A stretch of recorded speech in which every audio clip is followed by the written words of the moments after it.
Well, we are nearly 2 months into the new year, so how are you doing with your 2016 fitness goals? Yeah, if you're looking to get back on track or just improving, we have some advice for you today. And of course, Evan Sharpley and Jackie Sharpley from Sharpley Training in Elkhart are here. We're talking nutrition today, right? We are, yeah. You guys have been here every Monday so far, and we've been doing exercises, but today it's about what to eat. Right, because you want to fuel your body with correct things, because otherwise the time and effort that you're taking out of your day to exercise is going to be a complete waste of your time if you're not fueling your body with correct fruits, vegetables, and lean proteins. Yeah, so Evan, I think a lot of people have this kind of misnomer in their head that if I work out, I can kind of eat whatever I want because, you know, I'm working, you know, what goes in, what comes out, right? Yeah, it's hard to out-exercise a bad diet. It certainly is. Now, if you are working hard out, there are some specific examples that might be different if you're training maybe as a bodybuilder or something along those lines. But for the vast majority of people who are going in and getting their workouts, and then you're going into the kitchen and you're grabbing the wrong things, the goals that you're looking for, you're not going to accomplish. So it has to be both. You have to have that exercise. You have to have the balance then of what you're doing in the kitchen. You want to make sure that that balance is nice so that they're kind of marrying each other so that you're reaching the goals that you're looking for, whether that's adding lean muscle or that's losing weight. You know, it really all starts in the kitchen. Right. Healthy meals. You know, we don't have a lot of time, and we often think preparing a healthy meal is going to take a lot of time and a lot of effort, maybe be more expensive.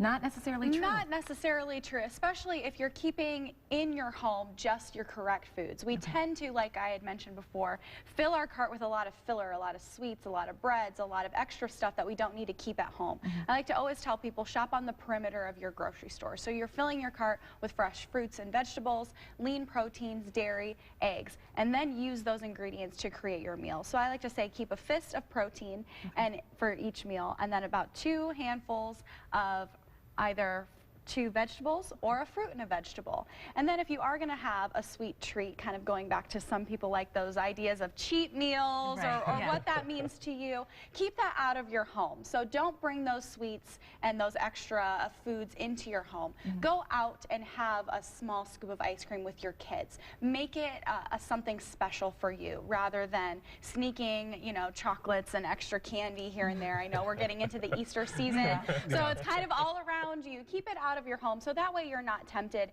and when you have that little sweet treat within your diet, you can really indulge when you're out of your house. Right. Yeah, talk about the cheat. A lot of people, they're on the diet, they're okay, but it's that cheat thing. They think they need it for their mental stability.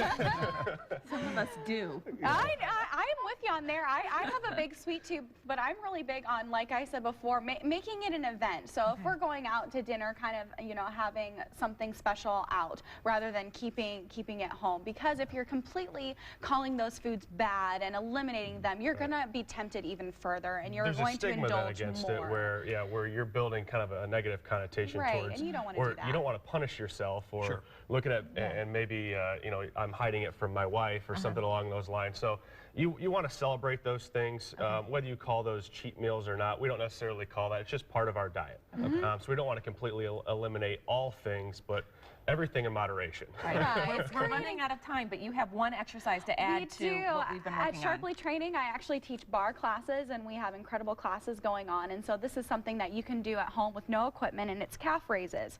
So we start in parallel, and you're going to keep your core tight. So it's working the back of our muscles right here, our calves, our hamstrings, our glutes. So you can do this in parallel, meaning your feet are just parallel to one another. First position, because bar is derived from ballet.